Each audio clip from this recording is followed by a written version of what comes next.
सूरज ढलते ही सोएगा। सुन लो तुम दोनों। सुनकर दोनों चुप हो जाते हैं। सुबह भोर के समय बिशन इंदर को उठाता है। बाबा अभी तो अंधेरा है। वह उसे बाहर लेकर जाता है।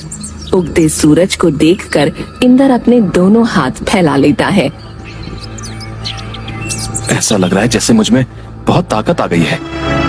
बेटा, उगता सूरज ऊर्जा का संचार करता है। ये हमें हर स्थिति में सकारात्मक रहने के लिए प्रेरित करता है। जी बाबा। सुन बेटा, कल गुस्से में मैंने गांव वालों के सामने कह दिया कि तू तीज वाली प्रतियोगिता में भाग ले रहा है। अब तुझे तेरे बाबा की लाज रखनी है, ये तेरे हाथ में है। बाबा, अगर आपने सबके सामने कहा है तो मैं भाग ले लूंगा। पर क्या? पर यह बहुत मुश्किल है मेरे लिए।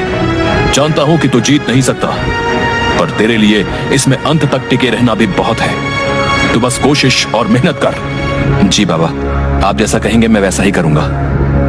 बिशन इंदर को सुबह सूरज उगने से पहले ही उठा देता।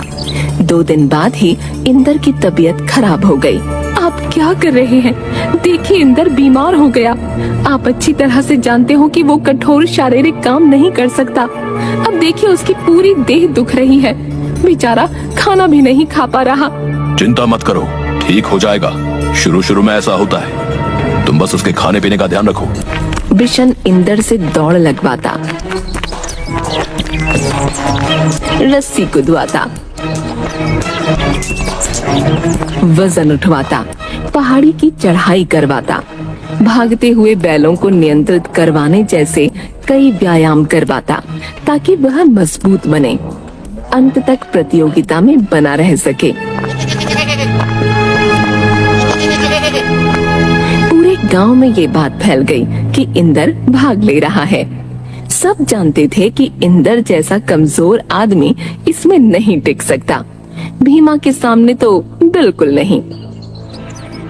भाई समझ में नहीं आया, ये बिशन क्यों अपनी साख धूल में मिला रहा भाई है? इंदर को सामने लाकर। प्रतियोगिता से 1 दिन पहले।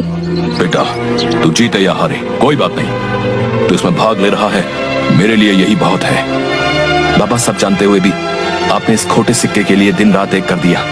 मेरे लिए यह प्रतियोगिता किसी और के साथ नहीं बल्कि खुद के साथ है। मैं देखना चाहता हूं कि मैं क्या कर सकता हूं।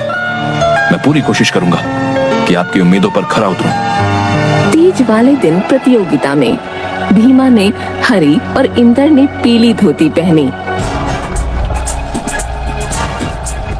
चारों ओर लोग ही लोग खड़े थे। प्रतियोगिता प्रारंभ हुई।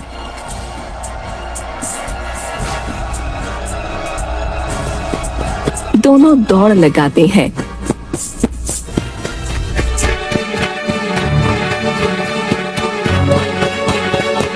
तब आगे एक बड़ा बकरियों का झुंड पूरे रास्ते को घेर कर खड़ा था। भीमा उन्हें हटाने लगा, पर इंदर उन्हें हटाने के बजाय उनके बीच में से निकल गया।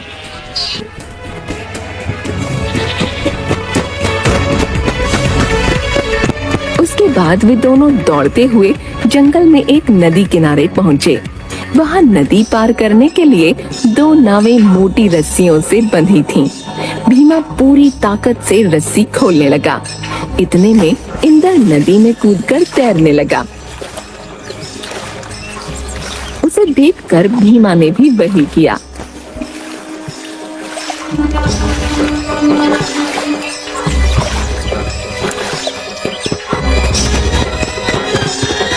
उसे पार करके आगे एक छोटी पहाड़ी थी।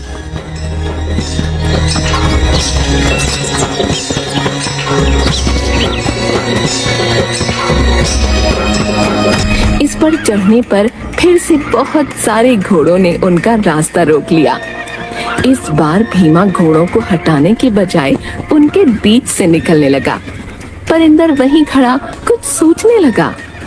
भीमा दौड़ते हुए आगे निकल गया। उसे लगा अब इंदर उसका मुकाबला नहीं कर पाएगा, परंतु तभी तेज गति से दौड़ता हुआ एक घोड़ा आया और उससे बहुत आगे निकल गया। इंदर उसी घोड़े पर सवार था। वह जीत गया। सोचा नहीं था कि इंद्र इतना समझदार है। मान गए हैं? बिशन ने पीतल को भी सोना बना दिया भाई है। इंद्र बिशन के पैर छूता है तो वह उसे उठाकर गले लगा लेता है और उसकी आंखों में आंसू आ जाते हैं। बाबा, आप क्यों रो रहे हैं? बेटा, ये तो खुशी के आंसू हैं। आज तू मेरी उम्मीदों से कहीं आगे निकल गया। तूने मेरी नाक गर्व से ऊंची कर दी बेटा।